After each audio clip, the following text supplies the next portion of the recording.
Everyone, उम्मीद करती हूँ सभी लोग बहुत बढ़िया तरीके से पढ़ाई कर रहे होंगे और हरियाणा जी के हम लोग थोड़ा थोड़ा समझते जा रहे हैं।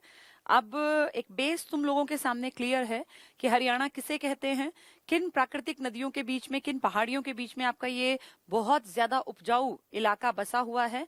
देश का कहने को तो एक छोटा सा हिस्सा लेके बैठे हैं, लेकिन जीडीपी में एक बड़ा योगदान देते हैं। कारण यहाँ की इकोनॉमी बहुत स्ट्रांग है और जिसका कहीं ना कहीं कारण है यहाँ की मिट्टी की उर्वरता की क्षमता। यहाँ लगातार में मेगा फूड पार्क्स बनाए जा रहे हैं और 3 बड़े मेगा फूड पार्क्स, क्योंकि एग्रीकल्चर का टॉपिक है इसीलिए तो हम लोगों ने देखा था साहा अंबाला में, राई सोनीपत में और बड़ी या बरही सोनीपत में बहुत सारे छोटे छोटे फूड पार्क्स डेवलप हो गए हैं। खनन की बात करूं तो बहुत अच्छा तो नहीं है हमारे हालात, लेकिन अगर देखा जाए तो बाकी स्टेट्स की जब जीडीपी में देखते हैं प्रतिशतता कितनी है, योगदान कितना है, तो हम पाते हैं कि हमारी जीडीपी में जो योगदान हम दे रहे हैं हरियाणा वाले, वो कंपैरेटिवली बहुतों से बेहतर है। तो इसीलिए हरियाणा हर तरीके से देखा जाए तो मिट्टी की बात कर लो, इंडस्ट्रीज की बात कर लो, देश की राजधानी के साथ कनेक्टिविटी की बात कर लो, द सिटी ब्यूटीफुल चंडीगढ़ के साथ कनेक्टिविटी की बात कर लो, तो चारों तरफ से देखने पर एक आभास होता है कि हरियाणा काफी ज्यादा एडवांस्ड पूरे का पूरा राज्य है और जहां की आबादी भी घनी बसी हुई है क्योंकि उपजाऊ क्षमता ज्यादा है। आपके यहाँ लिटरेसी भी ठीक ठाक है। हाँ, कुछ इलाके हैं जहां काम करने की जरूरत है। मेवात जैसे इलाके हैं जिसको आप नूह कहते हैं, फतेहाबाद में भी एजुकेशन के ऊपर थोड़ा सा और काम किया जाना चाहिए। लेकिन ओवरऑल अगर देखें तो आप हरियाणा को एक ये कह सकते हैं कि विकसित अर्थव्यवस्था हरियाणा की है और लगातार जिसमें कि सरकार के पार्ट पर, प्राइवेट सेक्टर्स के पार्ट पर काम जारी है। हम ये भी जानते हैं कि देश में जैसे होता है, ये वाली लाइट ऑफ कर दो, इसका रिफ्लेक्शन बोर्ड पे होगा। जैसे औद्योगिक क्षेत्र की बात करें तो हरियाणा को बहुत सारी बड़ी बड़ी इंडस्ट्रीज, बहुत सारे पूंजीपति अपनी टॉप मोस्ट चॉइसेस में रखते हैं कि हरियाणा में पैसा लगाया जाना चाहिए क्योंकि निवेश के लिए यहाँ बहुत सारे अवसर हैं। तो आप जानते हैं कि रिलायंस की बात करें तो झज्जर आपको याद आता है, नंदा परिवार की बात करें तो आप फरीदाबाद की बात कर सकते हैं, आपके यहाँ एचएमटी की फैक्ट्री पिंजौर में थी तो एटलस की फैक्ट्री आपके सोनीपत में थी। लगातार से काम चल रहा है फुटवेयर पार्क का, जो बहुत ज्यादा बड़े पैमाने पर लगातार किया जा रहा है और ये पार्क आपका है फुटवेयर पार्क, कहाँ पर, बहादुरगढ़ वाला मेन है। काम आपके यहाँ सारे हैं, ऐसा नहीं कि सिर्फ वहां, लेकिन एक होता है ज्यादा फेमस, जैसे सैनिटरी का काम पूरे राज्य में है लेकिन फेमस है बहादुरगढ़ वाला, ठीक है। तो ऐसे ही हमने पढ़ा था पेट्रोकेमिकल्स का मेन कामकाज है आपके करनाल में। अच्छा कोई बात नहीं, वो मैं बाद में करा दूंगी। गुड़गांव वाला एक टॉपिक रह गया, वो फाइल कल खोल देना, ठीक है। कल ये हमें याद है, उसने मुझे बता दिया कि गुड़गांव की फाइल रह गई थी, कोई बात नहीं, आज उसने वो खोल नहीं रखा, टाइम लेगा, 5 मिनट हमारे खराब होंगे, उससे क्या फायदा, कल करा दूंगी। गुड़गांव का एक छोटा सा टॉपिक रह गया था आपके पिछले टॉपिक में से। चलिए आज जो हम टॉपिक शुरू करेंगे, प्रमुख पर्यटन स्थल, ये डायरेक्ट ऐसे पढ़ाऊंगी तो बड़ा मुश्किल दिखेगा, पहले इसके ऊपर थोड़ी सी बातचीत कर लेते हैं। प्रमुख पर्यटन स्थल, आप सभी जानते हैं हरियाणा में पर्यटन के नाम पे अगर मैं बात करूं तो बहुत ज्यादा तो कुछ नहीं है, लेकिन ऐसा कैसे हो सकता है कि जहां इतने ऐतिहासिक युद्ध हुए, जहां आपकी महाभारत का युद्ध रचा गया, वहां कैसे हम कह सकते हैं कि ये बहुत बढ़िया पर्यटन स्थल नहीं है। इसका लॉजिक ये है, इसका कारण ये है कि आपके इलाके के पर्यटन स्थलों पे बहुत बड़े पैमाने पे सरकार ने ध्यान नहीं दिया। पर्यटन स्थल यहाँ ढेर हैं, अकेले कुरुक्षेत्र के इर्द गिर्द 360 तीर्थ स्थल है। आप इमेजिन कीजिए 360, कम नहीं होते, लेकिन आपके हरियाणा में पर्यटन पे उतना ध्यान नहीं दिया और बहुत सारी इमारतें तो टाइम बीतते बीतते पहले धीरे धीरे कमजोर पड़ी, खंडर बनी और बहुत सारी गायब ही हो गई। जो बची खुची थोड़ी बहुत चीजें हैं वो एएसआई, आपकी राज्य सरकार थोड़ा कोशिश कर रही है और हरियाणा ने टूरिज्म के बारे में कभी प्लान ही नहीं किया था, लेकिन जब हरियाणा टूरिज्म डिपार्टमेंट बना सरकार की तरफ से, जिसका सिंबल वो नाचता हुआ एक मोर है, तो फिर हमें लगा कि टूरिज्म से भी पैसा कमाया जा सकता है। दिल्ली आप देखिए कितना सारा पैसा, दिल्ली में लाखों रुपए की इनकम है टूरिज्म के पार्ट पर। कैसे, दिल्ली के लाल किले चले जाओ तो आपको विदेशी दिखेंगे, कितने सारे इंडियन तो हैं ही हैं। आप दिल्ली के कुतुब मीनार चले जाओ तो कितने ही विदेशी घूमने आते हैं। आप दिल्ली के हुमायूंस टॉम्ब चले जाओ तो ढेरों विदेशी आपको, मतलब दिल्ली में कोई ऐसा स्पॉट नहीं है, कोई ऐसा मॉन्यूमेंट नहीं है जहां आपको विदेशी ना मिले। और हमारी एंट्री अगर 30 रुपए रुपए की होती है ना, तो विदेशियों की एंट्री के 250 रुपए और 1200 रुपए और 1000 रुपए इतने लगते हैं। यानी दिल्ली अट्रैक्ट करता है विदेशियों को, तो हरियाणा क्यों नहीं अट्रैक्ट कर सकता? यहाँ तो माइथोलॉजी की सारी कहानियां ही हरियाणा में रची गई हैं। कहते हैं वेदों की रचना यहाँ हुई, भगवानों का खुद का जन्म यहाँ हुआ, न जाने कितने बेहतरीन ऋषि मुनियों ने यहाँ जन्म लिया। ये ऐसे ही थोड़ी इतनी बड़ी भूमि जिसकी आज गाथा अपने वेद पुराणों में लिखी है, ऐसे ही बड़ी नहीं बनी। तो यहाँ ऐतिहासिकता के तौर पे अगर बात करें तो ढेरों स्थल हैं, लेकिन दिक्कत यह है कि पर्यटन के ऊपर ध्यान नहीं दिया गया। अब धीरे धीरे सरकारें एक्टिव हो रही हैं और आज की डेट में आपके हरियाणा में 43 ऐसे बढ़िया केंद्र डेवलप किए गए हैं जहां लोग घूमने चले जाते हैं। मतलब ऐसा नहीं कि विदेशी आते हैं बहुत ज्यादा, पर कम से कम हरियाणा के लोग तो जाने अपने हरियाणा को। अब आप और मैं अगर हम अपने आप को देखें तो हमने भी अपने पूरे हरियाणा को आज तक नहीं देख लिया। हरियाणा का बहुत कम हिस्सा है जो आपने और मैंने देखा है। और अगर बात करें ऐतिहासिकता की तो ये देखो पानीपत कितनी पास है, लेकिन पानीपत के तीनों युद्धों की भूमि देखने कितने लोग गए आप में से कि अच्छा यहाँ पे पानीपत का पहला लड़ाई हुई थी, या तराइन का मैदान आप में से कितने लोगों ने देखा? तो यानी है सब कुछ यहीं पर। जब हम ही इंटरेस्ट नहीं लेते तो विदेशी कहाँ से लेंगे? तो पहली चीज तो है कि अपनी इस मिट्टी को, इस पावन धरती को हम जाने, और जानने की शुरुआत होती है पढ़ाई से। जब पढ़ेंगे तब अपने आप मन करेगा कि यार कभी अगर कुरुक्षेत्र जाने का मौका मिले तो हम भी ब्रह्म सरोवर देखाएं। कुरुक्षेत्र में अगर कहीं पेपर देने जाओ तो तुम वहां कई चीजें देख के आ सकते हो, बहुत पास पास है। मैंने देखा है इसलिए बता रही हूँ। कुरुक्षेत्र तो पूरा हरियाणा तो नहीं देखा, लेकिन कुरुक्षेत्र एक दिन ऐसा मौका मिला था कि हम लोग गए थे और वहां ये ब्रह्म सरोवर, ज्योतिसर सरोवर, ये सब देखा था। चलते फिरते ही देखा था, लेकिन ये है कि एक दिमाग में एक पिक्चर है कि हाँ ऐसा है ब्रह्म सरोवर। अब पढ़ाना मुझे आसान दिखता है क्योंकि मैंने वो देख लिया। हांसी का किला देख रखा है तो वो भी लगता है कि हाँ पढ़ाना आसान है। जिस चीज को आप प्रैक्टिकल देख लेते हैं ना, वो आपको लंबे टाइम तक याद रहती है, एज अ स्टूडेंट भी, एज अ टीचर भी। ठीक है, तो पर्यटन स्थलों की बातें करते हैं। बहुत ज्यादा डेवलप तो नहीं है, लेकिन ऐतिहासिकता से जुड़े हैं, तो जब पढ़ेंगे तभी बात बनेगी। ये नोट्स में तो सारे हैं, पीडीएफ में सारे हैं, लेकिन ऐसे अगर मैं सीधे पढ़ाऊंगी तो तुम्हें कुछ भी समझ में नहीं आएगा। इसलिए मैं 5-5, 7-7 करके थोड़ा थोड़ा समझाती चलूंगी। जैसे अच्छा, जैसे पहला लिखा है पेहोवा, ये कुछ लिख लेती हूँ मैं थोड़े बहुत, फिर आपको एक्सप्लेन करूंगी, फिर पढ़ेंगे, फिर दोबारा से एक्सप्लेन कर दूंगी ताकि कोई रह ना जाए। कपाल मोचन, कपाल मोचन। तीसरा हमारा है श्री कालेश्वर महादेव मठ, श्री कालेश्वर महादेव मठ। महादेव मतलब शिव जी के होंगे, मठ। ठीक है, और चौथा हमारा दिया है प्राची तीर्थ, प्राची तीर्थ। ठीक है, अब थोड़ा थोड़ा सुन लो इनके बारे में, सुनने से ही याद हो जाता है। ऐतिहासिकता है, कभी ना कभी हमने ऐसा मूवीज में, टीवी में, रामायण महाभारत में देखा सुना हुआ है, तो हम जल्दी समझेंगे। पेहोवा क्या है? पेहोवा एक स्थल है, पृथुदक इसका पुराना नाम था। पृथुदक पुराना नाम था पृथुदक। क्यों ये नाम क्यों था? क्योंकि कहते हैं कि यहाँ राजा पृथु ने अपने पिता वेणु का तर्पण किया था। मतलब जब वेणु एक्सपायर हो गए थे ना, तो उनका अंतिम संस्कार किया था। किसने? राजा पृथु ने। तो उनका बसाया है, इसलिए नाम पड़ गया पृथुदक। जैसे किसी राजा ने, अकबर ने जीतने के बाद फतेहपुर सीकरी बसा दिया, फतेहपुर फतेह करके आया। जैसे फतेह सिंह के नाम पे हमारा फतेहाबाद बसा दिया था एक राजा ने। तो ऐसे ही पृथु नाम के राजा ने अपने पिता, उनके पिता का नाम था वेणु, इनका तर्पण किया था यहाँ, इसीलिए इस जगह का नाम पड़ गया पृथुदक। तो राजा पृथु, पृथुदक। और अब इसका नाम क्या है? पेहोवा। यानी ऐतिहासिक एक स्थल है जहां राजा पृथु ने अपने पिता वेणु का तर्पण किया था। बस इतना भर सुन लोगे, अब अगली बार जब बताऊंगी 2 एक्स्ट्रा बातें तो याद हो जाएंगी। एकदम से सोचो सारी बातें आए तो कभी ऐसा नहीं होता, पढ़ाई ऐसे नहीं होती। जब 6th क्लास में फोटोसिंथेसिस पढ़ाते हैं तो 2 बात बताते हैं, फिर 7th में पढ़ाते हैं तो 4 बताते हैं, जब 8वीं में पढ़ाते हैं तो और डिटेल, और जब 10वीं में पढ़ाते हैं तो फोटोसिंथेसिस के 2-3 पेज पढ़ाते हैं। वो चाहे तो छठी में ही पढ़ा दें, लेकिन छठी में पढ़ाएंगे तो वो समझ में नहीं आएंगे। यही पढ़ाई के साथ है। जब पढ़ा रही हूँ, पहली बार पृथुदक सुन रहे हो, पेहोवा सुन रहे हो पढ़ते टाइम पर्यटन में, तो हमें ये याद रखना है कि यहाँ पृथुदक इसका पुराना नाम क्यों है? क्योंकि राजा पृथु था जिसने अपने पिता वेणु का तर्पण किया। बस ये 2 बात याद रखो, अभी इतना ही। फिर जब आगे दोबारा बढ़ेंगे ना कभी पेहोवा, तो हम और तीसरी चौथी बात जानेंगे। कपाल मोचन, ये कपाल मोचन ही सोम सरोवर कहलाता है। सोम सरोवर, सोम होता है सोमरस मतलब अमृत, तो सोम सरोवर कहलाता है। इसकी खासियत है कपाल मोचन में गुरुद्वारा भी है जो सिख धर्म को दिखाता है, और यहाँ मंदिर भी है।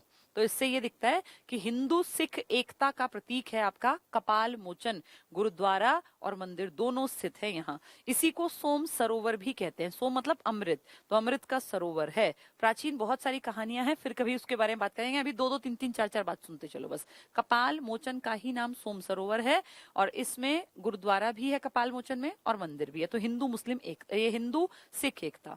श्री कालेश्वर महादेव मठ, ये मठ पड़ेगा, कालेश्वर महादेव मठ आपकी यमुना नगर में पड़ेगा। और इसकी खासियत क्या, छोटा सा है। आप कभी जाएंगे यमुना नगर को, अगर आप क्रॉस करते हैं, कलेसर का नेशनल पार्क आता है, तो वहां से आप बिल्कुल रोड बहुत सुंदर है, बहुत ही सुंदर, दोनों तरफ ऐसे ग्रीन, लगता ही नहीं है कि हरियाणा है, और ऐसे बहुत ही खूबसूरत रास्ता फील होता है। यहीं पे चलते चलते आप अगर जैसे हरियाणा से आप उत्तराखंड की तरफ जाएं तो राइट हैंड साइड में पड़ेगा, और उत्तराखंड से आएंगे तो लेफ्ट हैंड साइड में महादेव, कालेश्वर महादेव मठ छोटा सा है, कोई ऐसे बहुत तामझाम टाइप का नहीं है, लेकिन ये इंपॉर्टेंट इसलिए है क्योंकि इस धरती पे कहा जाता है 12 मठ है, टोटल 12 मठ हैं, जिनमें तमिलनाडु का मठ भी बहुत इंपॉर्टेंट है। इनफैक्ट ज्यादा लोग तो उसी की बात करते हैं, रामेश्वरम का मठ, रामेश्वरम, रामेश्वरम मठ, ठीक है। लेकिन जितना रामेश्वरम मठ इंपॉर्टेंट है, इतनी ही इंपॉर्टेंस इतिहास में कभी आपके कालेश्वर महादेव मठ की थी। अब आप जाएंगे तो आपको हार्डली कोई इक्का दुक्का आदमी मिलेगा, ज्यादा भीड़ भाड़ नहीं है, ना ही ज्यादा फेमस। आप देखो, आप ही को नहीं पता, आप हरियाणा में रहते हो, तो दुनिया में से घूमने कौन आएगा। तो इसको धीरे धीरे पढ़ पढ़ के अपनी अगली पीढ़ी तक पहुंचाएंगे, तो ही तो संस्कृति से सब परिचित होंगे। अब प्रॉब्लम यह है, जब हमें नहीं पता, अगले बच्चों को नहीं बताएंगे, फिर अगली पीढ़ियां भूल ही जाएंगी। धीरे धीरे हरियाणा की ऐतिहासिकता ऐसी तो दब गई मिट्टी में, क्योंकि ये किताबों में पढ़ी और पढ़ाई ही नहीं गई। जो चीजें टीवी में देखी वो तो समझ में आ गई, लेकिन उनकी जहां इंपॉर्टेंस है, जहां वो लड़ी गई। महाभारत मुझे ध्यान है, हम बचपन में देखते थे और कितना खुश होके देखते थे, मैं इस समय हूं, तो बड़ा अट्रैक्टिव हमें आवाज लगती, हम सुनते थे। क्या पता था कि वो इसी मिट्टी में लड़ा गया था, और ये बस सुन रखा था, हस्तिनापुर, कुरुक्षेत्र। लेकिन देखो, जो आम आदमी था उसने कभी ध्यान ही नहीं दिया कि ये हमारे ही राज्य में सब कुछ हुआ था। ये भगवानों के जो विचरण और विवरण है, सब भारत हरियाणा से जुड़े हुए हैं, हम तो इंडिया के तौर पे देखते थे। तो ये जो रामेश्वरम मठ है तमिलनाडु का, इसी की टक्कर का हरियाणा में भी मठ है, कालेश्वर महादेव मठ। वहां विदेशी घूमने आते हैं, अपने राज्य में अपने लोग ही नहीं जानते, क्योंकि पढ़ा और पढ़ाया नहीं जाता। अब लेकिन जानेंगे। प्राची तीर्थ कहते हैं, प्राची तीर्थ में जो भीष्म पितामह की माँ थी ना, यानी गंगा, गंगा ने भी बहुत सारी गलतियां, देखो इंसान के रूप में वो जन्मे हैं, थे भगवान, तो गलतियां हुई। तो गंगा ने भी कुछ गलतियां की जीवन में, जिनका पश्चाताप करने के लिए वो कुरुक्षेत्र में प्राची तीर्थ में आई थी। और यहाँ जब उन्होंने स्नान किया, तो सोचो, जो सबसे पवित्र नदी है हमारी गंगा, उसके भी पाप धुल गए। लोग कहते हैं कि अपने पाप धोने के लिए लोग गंगा स्नान करते हैं, लेकिन गंगा के खुद के पाप धुले थे हरियाणा की इस मिट्टी में आके, प्राची तीर्थ में। तो आपके इसकी इंपॉर्टेंस देख लो कितनी है, कि गंगा के भी पाप आपके राज्य में आके धुले हैं प्राची तीर्थ में। 4-5 हैं, 4 हैं, समझ में आ गए होंगे। पेहोवा पृथुदक, पृथु राजा ने अपने पिता वेणु का तर्पण किया। नेक्स्ट है कपाल मोचन, सोमसर मोचन इसी का नाम है, गोपाल मोचन भी यही है। और इसकी खासियत है कि हिंदुओं का भी मंदिर और सिखों का गुरुद्वारा भी यहाँ है। नेक्स्ट है कालेश्वर महादेव मठ। ये कालेश्वर महादेव मठ यमुना नगर में है, और ये ऐसा ही एक मठ है, धरती पर 12 मठों में से एक मठ आपके यहाँ भी है। नेक्स्ट है प्राची तीर्थ, जहाँ किसके पाप धुल गए थे, गंगा के भी आके पाप धुल गए, ये प्राची तीर्थ कहलाता है। ठीक है, अब जब नोट से पढ़ेंगे तो बहुत आसान दिखेंगे। नेक्स्ट है गौड़ीय मठ, 5वां गौड़ीय मठ, गौड़ीय मठ। 6 नंबर पर आपका है ब्रह्म सरोवर, बहुत इंपॉर्टेंट, ब्रह्म सरोवर। इसके बाद है सूर्य कुंड, सूर्य कुंड, जैसे एक सूरज कुंड है ना, ये सूर्य कुंड है। इसके बाद है सफीदों, सफीदों। 9वां है आपगा, आपगा। इसके बाद अस्थल बोहर, अस्थल बोहर। ये 10 हो जाएंगे, पहले इनको जान लेते हैं फिर आगे बढ़ेंगे। गौड़ीय मठ कहते हैं चैतन्य महाप्रभु, नाम सुना होगा, बंगाल की तरफ तो बहुत काम किया था। चैतन्य महाप्रभु का संबंध था हरियाणा के इससे भी, चैतन्य महाप्रभु। कीर्तन में बहुत बड़ा योगदान था चैतन्य महाप्रभु का। बंगाल की तरफ बहुत एक्टिव थे, लेकिन हरियाणा के गौड़ीय मठ से भी संबंध रखते हैं चैतन्य महाप्रभु। ठीक है, तो बंगाल से याद कर लें, बंगाली साधु जो थे वो लोग उनसे जुड़े हुए थे, वो इसको अपना भगवान की तरह ट्रीट करते। चैतन्य महाप्रभु बहुत बड़े आदमी थे। ब्रह्म सरोवर, ब्रह्म सरोवर क्यों इंपॉर्टेंट है जान लो। एक तो खासियत ये है, जिन लोगों ने देखा है वो समझ भी जाएंगे, एक तो ये चारों तरफ से पक्का है। जैसे आपको कभी मौका मिलेगा तो बीच में पूरा हिस्सा पानी का भरा हुआ है और चारों तरफ से पक्का सरोवर। सरोवर होता है तालाब टाइप, वैसे तालाब क्या होते हैं, कच्चे और बीच में पानी, चारों तरफ से मिट्टी। लेकिन इस सरोवर की खासियत है ये चारों तरफ से पक्का है। और ब्रह्म सरोवर को कहते हैं कुरु, राजा कुरु ने खुदवाया था। कहीं कहीं लिखा है स्वयं ब्रह्मा जी ने सृष्टि में इसकी जो स्थापना की ना, सृष्टि जो धरती बनाई, कहते हैं ब्रह्मा जी ने यहीं से शुरुआत की थी। हरियाणा की मिट्टी बहुत पवित्र और पावन है और धरती की शुरुआत कहते हैं ब्रह्मा जी ने, सृष्टि के रचयिता है भगवान ब्रह्मा, इन्होंने इस सरोवर से ही सृष्टि को बनाने की शुरुआत की थी। तो ब्रह्म सरोवर की खासियत कुरुक्षेत्र में है, चारों तरफ से पक्का है, राजा कुरु ने खुदवाया था और स्वयं ब्रह्मा जी ने यहाँ से सृष्टि को बनाने की शुरुआत की थी। यह है ब्रह्म सरोवर की इंपॉर्टेंस। अगला है सूर्य कुंड। सूर्य कुंड जो पड़ता है, सूरज कुंड आपका फरीदाबाद वाला, ये सूर्य कुंड है। ऐसी मान्यता है कि सूर्य भगवान की आराधना, कुंड होता है तालाब, आराधना यहाँ की जाती है। और यहाँ पे स्नान करने से अगर किसी महिला के बच्चे नहीं है या निसंतान है, तो ऐसी मान्यता है यहाँ स्नान करने से निसंतान औरतों को भी संतान की प्राप्ति होती है, ऐसी पुरानी मान्यता है। तो कौन सी जगह है वो, सूर्य कुंड। सफीदों की बात, अच्छा ब्रह्म सरोवर, एक और पॉइंट मुझे याद आ गया, ब्रह्म सरोवर की इंपॉर्टेंस है। आप देखना बहुत पुराना एक आदमी था, अबुल फजल। किसके दरबार में था ये अबुल फजल?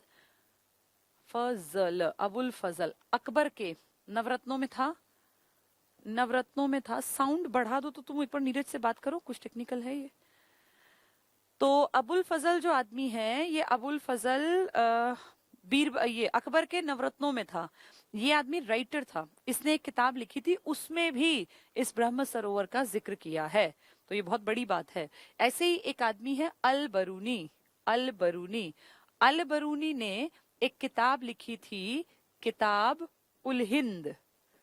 किताब उल हिंद, इस किताब में भी इस सरोवर का जिक्र है। इसका मतलब ये सरोवर कुछ तो इंपॉर्टेंस रखता होगा, वरना विदेशी अलबरूनी क्यों लिखता है इसके बारे में?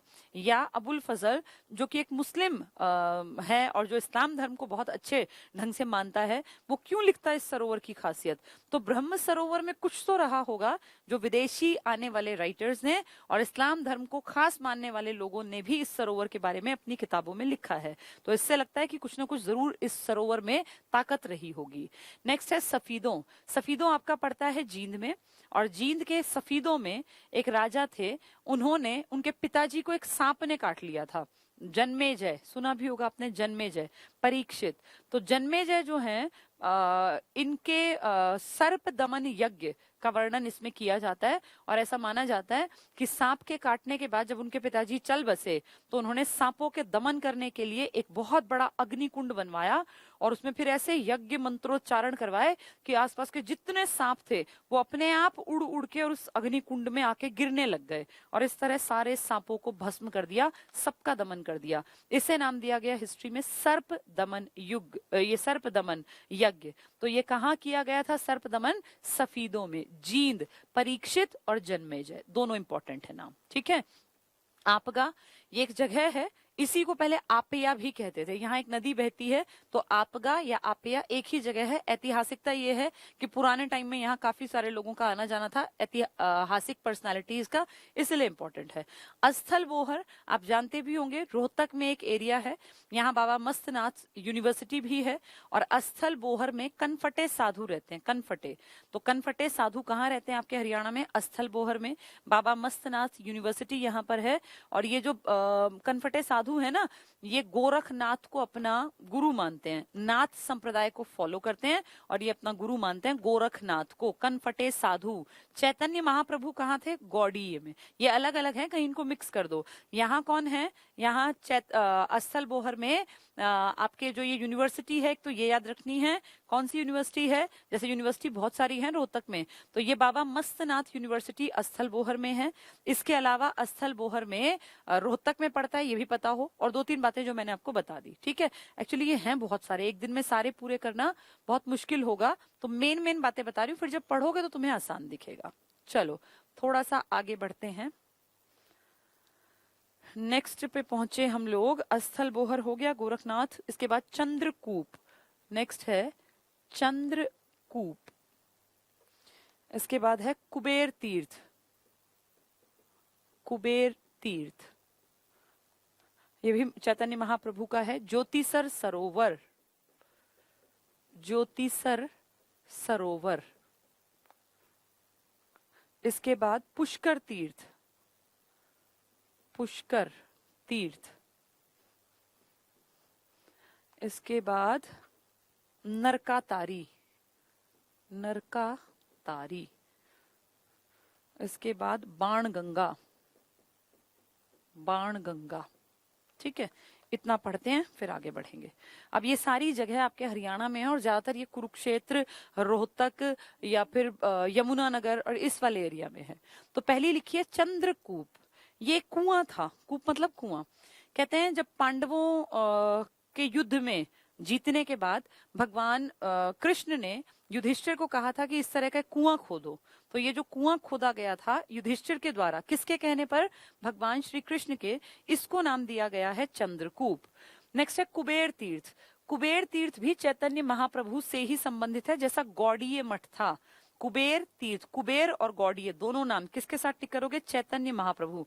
वैसे वो बंगाली साधु हैं, चैतन्य महाप्रभु की जो पूजा करते हैं ना, बंगाल में फेमस बंगाली साधु। हमारे यहाँ कनफटे साधु थे, कहाँ पे? अस्थल बोहर। गोरखनाथ को गुरु मानते थे। कौन सी यूनिवर्सिटी थी वहां? बाबा मस्तनाथ। ठीक है, तो कुबेर तीर्थ भी चैतन्य महाप्रभु का। ज्योतिसर सरोवर, अभी ब्रह्म सरोवर पढ़ा था, चारों तरफ से पक्का। अलबरूनी ने किताब में लिखा नाम, अबुल फजल ने किताब में लिखा, ब्रह्मा जी ने सृष्टि की शुरुआत वहां से की। कहते हैं उस सरोवर में ब्रह्मा विष्णु महेश तीनों आके समा गए थे, कुरु ने उसको खुदवाया था। तो बहुत सारी बातें। ऐसे ही दूसरा है ज्योतिसर सरोवर, ये बहुत डिटेल में पढ़ेंगे बाद में जब एक एक चीज को उठाएंगे। अभी लेकिन सिर्फ आज मेन है पर्यटन से एक रूबरू कराना, ताकि आप आइडिया लगा पाए। जब इतिहास में पढ़ेंगे ना कुरुक्षेत्र के बारे में पूरा, तब फिर इसको डिटेल से जानेंगे। ज्योतिसर सरोवर क्या है? वो जगह जहां आपकी सबसे बेहतरीन, जिसको कहते हैं कि पूरी दुनिया की हर क्वेश्चन का आंसर जिस किताब में है, वो आपकी गीता है। गीता का जो पाठ ढंग से समझ लेते हैं, उन्हें अपने जीवन में कभी भी दिक्कत नहीं आती, क्योंकि हर चीज का आंसर गीता में है कि इंसान के क्या कर्तव्य हैं, क्या गलतियां हैं, क्या नहीं करना चाहिए, क्या करना चाहिए। तो आपकी जो गीता का सार दिया था किसने? भगवान कृष्ण ने। जब अर्जुन ने युद्ध से पहले कृष्ण के सामने घुटने टेके कि मैं लड़ नहीं पाऊंगा, कैसे अपने ताऊ चाचा, अपने भाइयों पे, अपने रिश्तेदारों पे मैं ऐसे अटैक करूं, तब फिर उन्होंने अपना वो विशाल रूप दिखाया और गीता का पाठ दिया था। ये गीता का पाठ आपके कुरुक्षेत्र के युद्ध की ही तो घटनाओं में शामिल है। और इस गीता के पाठ के लिए ही क्या जाना जाता है? ज्योतिसर सरोवर, कि यहाँ गीता का पाठ किया था या गीता का ज्ञान दिया था भगवान श्री कृष्ण ने अर्जुन को। तो उस जगह का नाम क्या पड़ गया है? ज्योतिसर सरोवर। ठीक है। पुष्कर तीर्थ, प से पुष्कर, प से परशुराम। ब्राह्मण वर्ग के जो लोग हैं वो भगवान परशुराम को अपना गुरु मानते हैं, कुल गुरु मानते हैं। ये मानते हैं परशुराम की ही देन है ब्राह्मण, लेकिन ऐसा नहीं है, इनसे पहले भी बहुत सारे ब्राह्मण थे। परशुराम जी जो हैं, इनके पिताजी जमदग्नि, जमदग्नि तुमने सुना भी होगा, कहीं कहीं गाड़ियों पे लिखा होता है जमदग्नि, ये इनके पिता थे। तो परशुराम के पिता जमदग्नि जो थे, इन्होंने कहते हैं यहाँ पे, वैसे पुष्कर ओरिजिनल जो जगह है ना, वो आपके राजस्थान में पुष्कर का मेला लगता है। पुष्कर में तीर्थ है एक, लेकिन एक पुष्कर तीर्थ आपके यहाँ भी है, पोकरी खेड़ी गांव में। कहीं कहीं पोकरी खेड़ी लिखा है, कहीं पोकरी खेड़ी, पकौड़े जैसा लग रहा है सुन के। पोकरी खेड़ी गांव में आपके यहाँ पुष्कर तीर्थ है। और इस पुष्कर तीर्थ की इंपॉर्टेंस ये है कि परशुराम, भगवान परशुराम के पिता जमदग्नि ने आपके यहाँ आके तपस्या की थी। तो सोचो कितनी पवित्र भूमि है, कि कितने पुराने, जिसको ब्राह्मण वर्ग के लोग अपना भगवान का दर्जा देते हैं, उनके पिताजी ने आपके यहाँ पे, जमदग्नि जी ने आपके यहाँ पे यज्ञ किया था। कहाँ पर? पुष्कर तीर्थ में। तो ये पोकरी खेड़ी गांव ही पुष्कर, असली पुष्कर जो है ना, जो जानती है दुनिया, वो राजस्थान वाले को जानती है। नरकातारी बहुत बहुत इंपॉर्टेंट। ये जो 18 दिन की लड़ाई चली थी आपके इतिहास में पूरे भारत में, जिसको आप महाभारत कहते हैं, पूरे भारत के ऊपर इसका नाम है महाभारत। तो इस महाभारत युद्ध की कहते हैं जहां से शुरुआत हुई वहीं अंत हुआ। ऐसा कैसे हुआ? क्योंकि शुरुआत जिस जगह से हुई थी उसी जगह पे प्राण त्यागे थे। बिल्कुल लास्ट में सब कुछ बंद हो गया, सारे लड़ाई झगड़े सब बंद। लास्ट में जाके अपने प्राण त्यागे थे जो बाणों की शैया पर लेटे हुए थे भीष्म पितामह। भीष्म पितामह को आप सब जानते हो ना, गंगा के बेटे थे ये। और इन्होंने इनको जो है इनके पिताजी ने क्या वो दिया था कि वरदान कि तुम जब तक चाहोगे तब तक तुम्हारी सांसें चलेंगी। इच्छा मृत्यु का वरदान था इनको, जब मन करेगा तो मर जाएंगे, नहीं तो अपना जीवन सालों साल हजारों साल चलता रहेगा। तो जब अर्जुन ने इनको बाण मारा, इनको तीर मारे, तो ये धीरे धीरे करके वो तीर इतने, याद होगा ना कैसे गिरे थे, फिर कैसे उसको इतने तीरों की एक पूरी ऐसे बेड टाइप बिछा दिया था। ये वहां लेटे रहे, चाहते तो उसी दिन अपने प्राण त्याग देते, पहला तीर लगते क्यों दर्द सहा।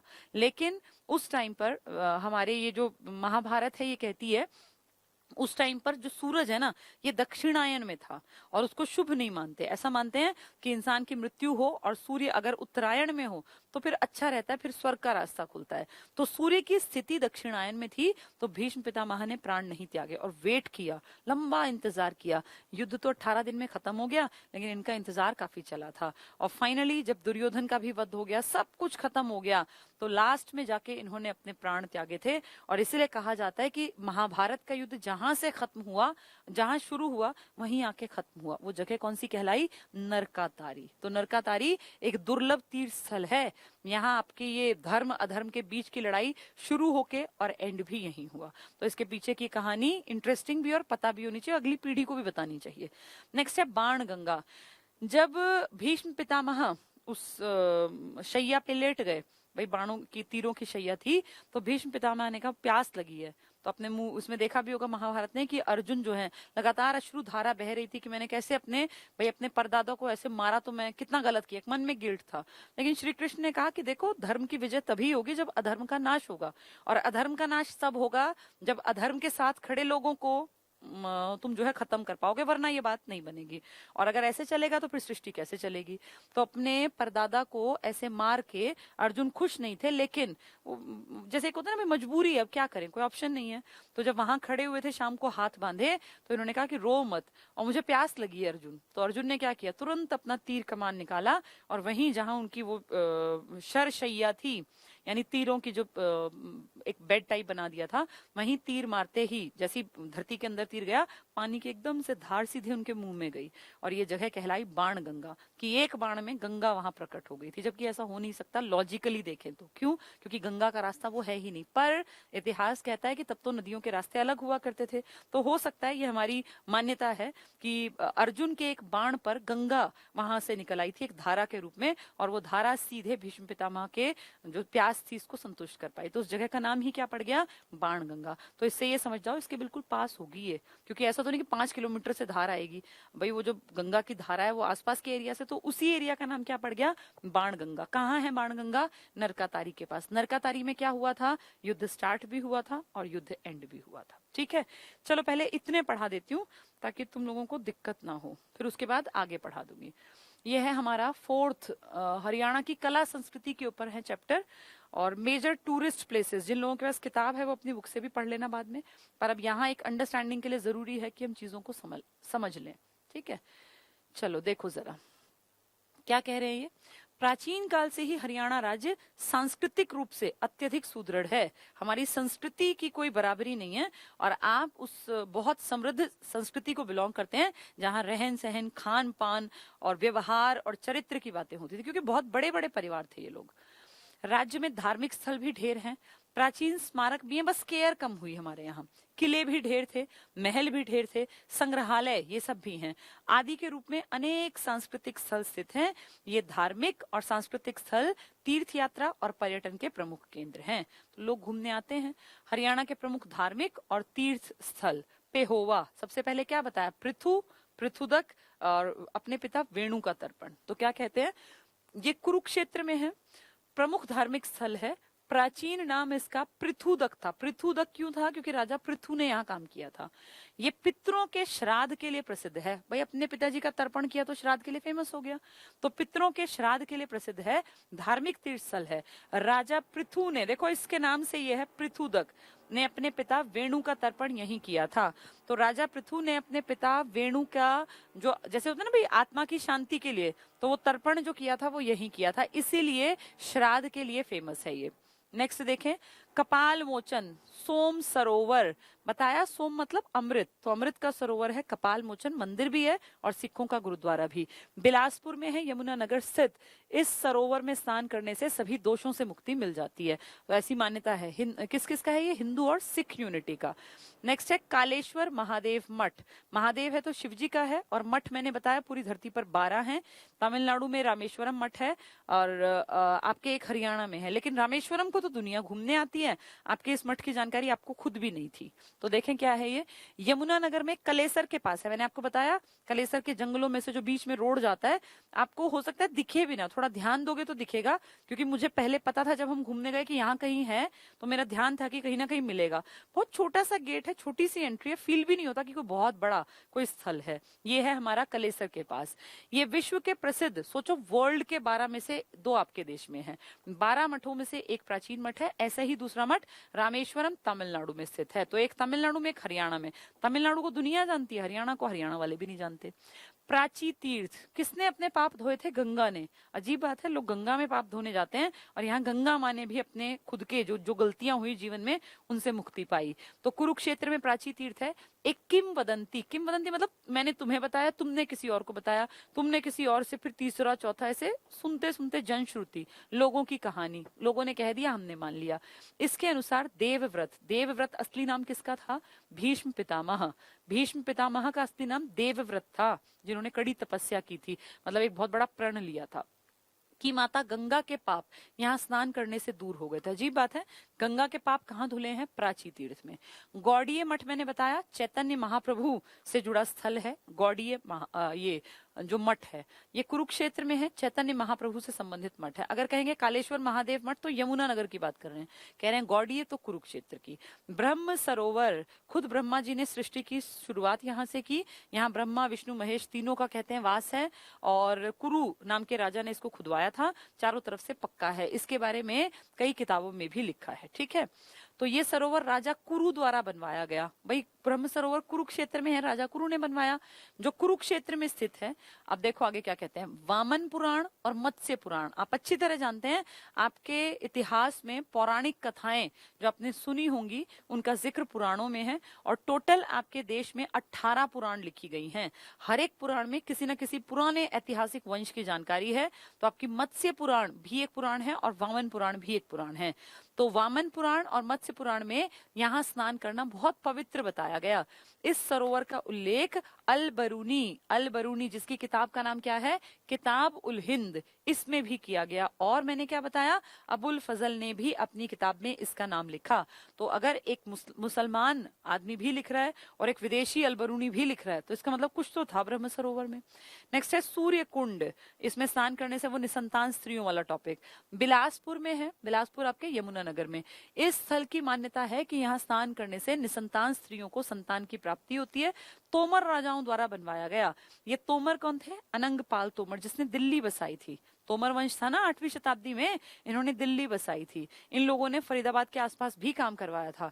जो सूरज कुंड है ना, वो सूरजपाल तोमर नाम के राजा नहीं तो बसाया था, खुदवाया था, जिसको आप सूरज कुंड कहते हैं, जहां मेला लगता है आपका फरीदाबाद में। तो ये तोमर राजाओं ने यहाँ सूर्य कुंड भी बनवाया। सफीदों क्या बताया मैंने, जींद में है सर्प दमन यज्ञ, किसने? जन्मेजय, परीक्षित, दोनों बड़े नाम। जींद में स्थित है सफीदों। इस स्थल पर महाराज जन्मेजय, नाम है जन्मेजय, ने सर्प दमन यज्ञ किया था। क्यों? क्योंकि इनके पिताजी परीक्षित को सांप ने काट लिया था और वो एक्सपायर हो गए थे। तो सांपों से बदला लेने के लिए एक बहुत बड़ा अग्निकुंड, जिसमें आसपास के ऐसे मंत्र बुलाए कि सारे सांप उड़ उड़ के उसमें गिरे और वो मर गए। तो ये था सफीदों का, जन्मेजय ने करवाया सर्प दमन यज्ञ, ठीक है। इनके पिता का नाम था परीक्षित। आपगा या आपया, ये क्या है? ये तीर्थ स्थल कुरुक्षेत्र में है, आपगा नदी के तट पर है। यहाँ महेश्वर की पूजा, यानी आपके हरियाणा में सबसे ज्यादा जो लगभग देखने में मिलते हैं ना, वो इनके महादेव के मंदिर बहुत है। महेश्वर ही तो महादेव है, यानी शिवजी भगवान। तो महेश्वर की पूजा की जाती थी आपगा में। अस्थल बोहर मैंने आपको बताया, कनफटे साधु रहते हैं, और यूनिवर्सिटी है बाबा मस्तनाथ की, वही। अस्थल बोहर रोहतक में स्थित है। इस तीर्थ स्थल पर दर्शनी दर्शनी कनफटे साधुओं को कहते हैं, दर्शनी साधु रहते हैं जो नाथ संप्रदाय से संबंधित हैं। ये गोरखनाथ को अपना प्रथम गुरु मानते हैं। तो गोरखनाथ इनके पहले गुरु हैं। नाथ संप्रदाय, गोरखनाथ गुरु हैं तो उन्हीं के नाम का संप्रदाय है। ये कनफटे साधु हैं और ये कहाँ रहते हैं? अस्थल बोहर में। ये सारी बातें इंपॉर्टेंट हैं। यहीं पे आपकी यूनिवर्सिटी है बाबा मस्तनाथ, तो गोरखनाथ मस्तनाथ यूनिवर्सिटी एक साथ है, ठीक है। नेक्स्ट है चंद्रकूप। ये महाभारत युद्ध जीतने के बाद धर्मराज युधिष्ठिर द्वारा कुरुक्षेत्र में बनवाया गया प्रसिद्ध मंदिर है। और ये किसके कहने पे हुआ था? कृष्ण भगवान के कहने पे। कुबेर तीर्थ, ये भी चैतन्य महाप्रभु से संबंधित है। यहाँ यक्षपति कुबेर द्वारा यज्ञों का आयोजन किया गया था। तो ये बहुत अच्छी, मतलब एक ये लगा लो ऐतिहासिक जगह है। ज्योतिसर मैंने क्या बताया कि जहाँ गीता का पाठ दिया था, गीता का पाठ। तो ज्योतिसर सरोवर कुरुक्षेत्र स्थित इस स्थान पर श्री कृष्ण ने अर्जुन को गीता का उपदेश दिया था। बिड़ला मंदिर, बहुत बहुत काम की चीज, थोड़ा सा सुनना इसको। बिड़ला मंदिर जो देख रहे हो ना आप, ये पूरे देश में ढेर हैं। एक आपके हरियाणा में नहीं है कि सिर्फ कुरुक्षेत्र में हो। आपके बिड़ला मंदिर पूरे देश में, बिड़ला एक्चुअली एक फैमिली है। बिरला, टाटा बिरला का नाम सुना है ना आपने? तो ये जो बिरला है ना, बहुत बड़ा परिवार है और भगवान की बहुत कृपा रही इनके ऊपर कि ये आजादी से पहले से अमीर थे, बहुत अमीर, बहुत ज्यादा अमीर। जैसे आज रिलायंस आपको दिखता है, बिरला उस टाइम पे इस तरह का और इनसे भी ऊंचे परिवार के माने जाते थे। तो जिसपे भगवान ने इतनी कृपा दृष्टि रखी हो, उनकी मान्यता है भगवानों में, तो उन्होंने देश के कोने कोने में बड़े बड़े मंदिर बनवा दिए। एक भगवान को फोकस करके पूरा मंदिर बनवाया। जैसे हर कोने में भगवान अलग रखे, हमारे कुरुक्षेत्र में उन्होंने कृष्ण भगवान को फोकस रखा। और जो ये बनवाया बिरला मंदिर, इसमें मेनली कृष्ण को ही फोकस में रख के अर्जुन, वो रथ, फिर उस पर कृष्ण भगवान, कृष्ण की मतलब तरह तरह की मूर्तियां रखवाई गई। व्हाइट मार्बल से, सफेद संगमरमर से बनाया गया, बहुत सुंदर मंदिर है, देखने लायक मंदिर है। और बड़ी बात यह है कि इस मंदिर में जगह जगह पर दीवारों पर हमारी गीता के श्लोक लिखे हुए हैं। यानी इंसान को कर्म की तरफ जो खींचे वो हैं गीता के श्लोक, जो आपके यहाँ बिड़ला मंदिर में लिखे हुए हैं। ये आज और कल में बना हुआ मंदिर नहीं है। 1952 में, सोचो आजादी के बाद ही तुरंत में पूरे देश में जगह जगह पैसा लगाया। कहीं इन्होंने कृष्ण का मंदिर बनवाया, कहीं इन्होंने राम का मंदिर बनवाया, कहीं इन्होंने माता का मंदिर बनवाया। जहां बनवाया वहां एक भगवान को फोकस में रखा। तो हमारे यहाँ क्योंकि कृष्ण की नगरी थी ये कुरुक्षेत्र, तो मेनली गीता के लिए जाना जाता है। तो यहाँ गीता को ध्यान में रखते हुए उसके सारे श्लोक लिखवा दिए और फिर वहां पे कृष्ण को ही उनका वो रथ और वो सब कुछ दिखाया गया। ठीक है, ये है बिड़ला मंदिर, कई बार पेपर में आ चुका है, ये 1952 में। नेक्स्ट है पुष्कर। पुष्कर कहाँ है? राजस्थान में। पुष्कर में बहुत बड़ा मेला भी लगता है पशुओं का, लेकिन ये पुष्कर है हमारा। पुष्कर कहाँ है? हमारे जींद में।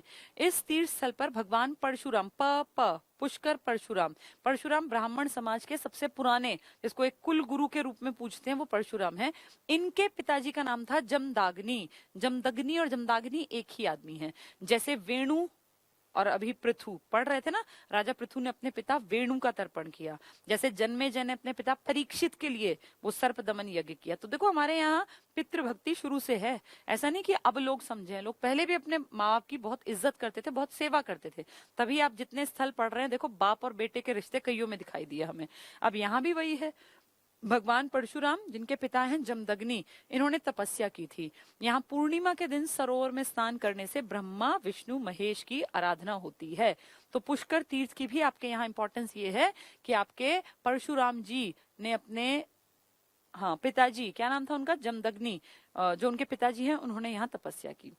नेक्स्ट है नरकातारी या अनरक तीर्थ। मैंने आपको बता दिया, नरकातारी, नरक नाम सुन रहे हैं कोई नेगेटिव, लेकिन नरकातारी क्या है? नरक से आप पार उतर गए। कैसे? जहां पे ये युद्ध स्टार्ट हुआ 18 दिन वाला, वहीं आके खत्म हुआ। किसने अपना प्राण त्यागे, किसने अपना देह त्यागी? तो भीष्म पितामह ने। चाहते तो वो पहले दिन बाण लगते ही अपनी मर्जी से मर सकते थे, लेकिन उस टाइम पे सूर्य उत्तरायण में नहीं था, दक्षिणायन में था। तो उन्होंने वेट किया, जब सूर्य उत्तरायण में आया, क्योंकि उन्हें इच्छा मृत्यु का वरदान था, उन्होंने तब प्राण त्यागे। और तब कहा गया कि यहीं से शुरू हुआ और यहीं आके अंत हुआ इस युद्ध का, महाभारत। तो नरकातारी या अनरक, नरक के आगे अ लगा दिया तो अनरक, मतलब ये स्वर्ग का रास्ता था। महाभारत में वर्णित ये तीर्थ सरस्वती नदी के किनारे स्थित है। और यही तो बाण गंगा होगी, जहाँ पे तीर मारते ही एकदम से वो गंगा निकल के और भीष्म पितामह की प्यास उससे शांत हुई। बाण गंगा कुरुक्षेत्र में स्थित है। भीष्म कुंड, भीष्म कुंड इन्हीं से जुड़ा हुआ, वो पूरा इलाका बाण गंगा तीर्थ है। यहीं पर अर्जुन ने धरती में बाण से गंगा नदी का उद्भव किया था। तो बाण गंगा किसके पास स्थित है? अनरक या नरकातारी। नरकातारी में किसने अपने प्राण त्यागे थे? भीष्म पितामह ने। ठीक है, चलो अब 2-4 मैं और बता देती हूँ, उसके बाद इनको पढ़ा दूंगी, या चलो यहीं समझा देती हूँ क्योंकि अब उतना टाइम नहीं है कि मैं दोबारा वहां जाके फिर। देखो, राम राय, नाम में राम है। भगवान राम यहाँ आए थे, लक्ष्मण और सीता। तो इतिहास में सोचो, महाभारत नहीं, ये बात हो रही है उसके जो पुरानी ऐतिहासिकता की बात करते हैं, रामायण की, उस काल में। तो आपके इस हरियाणा की मिट्टी में रामायण का भी जुड़ाव है और महाभारत का भी, वेदों का भी और पुराणों का भी, और पानीपत के युद्ध का भी। यानी इस मिट्टी में ऐतिहासिकता का कण कण में समावेश है। कभी वैदिक काल से लेके आपके यहाँ तो भगवानों का जन्म भी तो हुआ था। इसको देवकृत योनि कहा गया हमारे इस इलाके को। यहाँ की मिट्टी इतनी उपजाऊ थी कि ब्रह्मा जी ने सृष्टि की शुरुआत आपके राज्य से की है। तो बहुत बड़ी बात है ये, ऐतिहासिकता से जुड़ी। राम राय क्या है? ये तीर्थ स्थल जींद हिसार में स्थित है, मेनली जींद में। यहाँ ये मान्यता है कि भगवान राम, नाम ही राम राय है, वनवास के समय सीता और लक्ष्मण के साथ यहाँ आए थे। तो राम राय में आपके यहाँ राम भगवान भी आए थे। नेक्स्ट है पांडु पिंडारा। इसको थोड़ा सा बता देती हूँ। पांडु पिंडारा बेसिकली वो जगह है जब ये सारे युद्ध जीतकर युधिष्ठिर और इनके भाई बंधु सब लोग, भाई सब कुछ खत्म हो गया, ठीक है, अब जो गलत हुआ सही हुआ, अधर्म की हार हुई, चाहे उसमें हमारे कजिन थे मरने वालों में, या हमारे दादा थे या परदादा थे, लेकिन गलत फाइनली जाके हार गया। जिसने गलत का साथ दिया वो भी हार गया। कुछ भी कहें, लेकिन मरने के बाद भी तो अपने लोग तो प्यारे ही लगते हैं।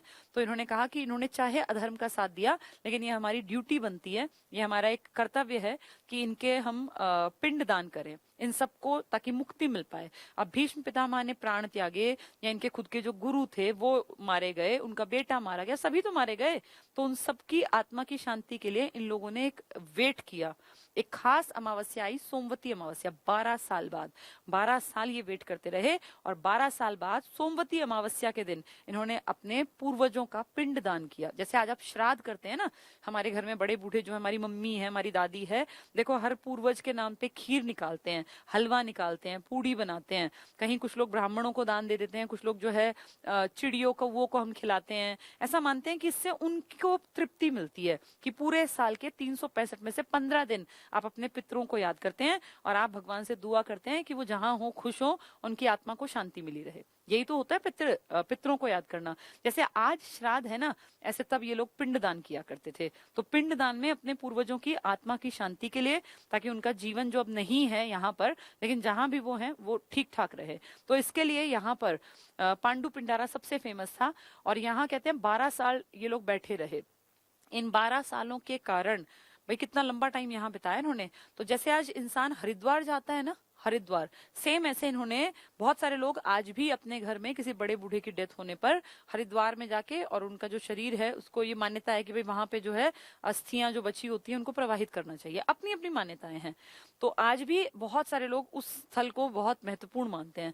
तो इस टाइम पे हमारे यहाँ पर ये गंगा में इसको बहाने नहीं गए अस्थियों को, इन्होंने वो जो पिंड दान किया वो हमारे यहाँ किया। तो हमारे यहाँ इसलिए इस जगह को हरिद्वार भी कह देते हैं, हरियाणा का हरिद्वार। तो देखो, पांडु पिंडारा जींद स्थित इस स्थल के बारे में ऐसी मान्यता है कि यहाँ पांडवों को 12 वर्षों तक सोमवती अमावस्या की प्रतीक्षा करनी पड़ी। छोटा मोटा नहीं, 12 दिन में नहीं कह रहे, 12 सालों तक कोई खास अमावस्या आती, सोमवती अमावस्या, इसकी प्रतीक्षा करनी पड़ी। महाभारत युद्ध के बाद पांडवों ने अपने पूर्वजों का पिंड दान किया। पिंड दान में फिर जैसे बहुत सारे दान देने होते हैं, खाना खिलाना होता है बहुत सारे लोगों को, ताकि उनकी आत्मा को शांति मिले। पिंड दान यही किया। ये हरियाणा का हरिद्वार भी कहलाता है। कारण समझ गए? हरिद्वार में कितने लोग जाते हैं जो जैसे 51 लोगों को, 101 लोगों को ऐसे संत महात्माओं को खाना खिलाते हैं। तो ये मानते हैं कि इससे पूर्वजों की आत्मा को शांति मिलेगी। तो यही इन्होंने किया। अब ये हरिद्वार नहीं गए, ये हमारे हरियाणा के जींद के पांडु पिंडारा में किया इन्होंने वो काम, इसलिए वो क्या कहलाया? हरियाणा का हरिद्वार। तो ये सारी चीजें एग्जाम्स में आ जाती हैं, इसलिए ध्यान रखना। नेक्स्ट, भद्रकाली शक्तिपीठ। ये अपने आप में ही बहुत बड़ा टॉपिक है, इसको समझा देती हूँ, बाकी कल पढ़ेंगे। अब देखो क्या है भद्रकाली की कहानी। भद्रकाली, सती जिसको आप कहते हो ना, सती, वही भद्रकाली है। भद्रकाली सती मतलब कौन? सती कौन है? बहुत रूप है इनके, बहुत ढेरों रूप है। असलियत में कहूं तो ये पार्वती हैं। पार्वती के अलग अलग रूपों के अलग अलग नाम हैं। शिवजी और पार्वती, तो भगवान शिव और पार्वती, पार्वती के पिताजी थे दक्ष। दक्ष नाम के पिताजी, मतलब इनके पिताजी का नाम था दक्ष। तो कहते हैं दक्ष ने, जब इनकी शादी हो गई, पता नहीं किस बात से वो शिवजी से गुस्से में आ गए और उन्होंने एक बहुत बड़ा आयोजन किया, कि यज्ञ करवाया। दक्ष ने, राजा के रूप में थे ये, तो एक बहुत बड़ा यज्ञ कराया। इस यज्ञ में आसपास के सबको बुलाया, सबको न्योता दिया, अपनी बेटी और अपने दामाद को नहीं बुलाया। न शिवजी को पता चला और न ही पार्वती को। जैसे तैसे अनुचरों से, नौकर चाकरों से पार्वती को भनक लग गई कि भाई पिताजी ने ऐसे ऐसे बहुत बड़ा फंक्शन किया, मुझे नहीं बुलाया, हमें कानों कान खबर भी नहीं दी, ना न्योता दिया।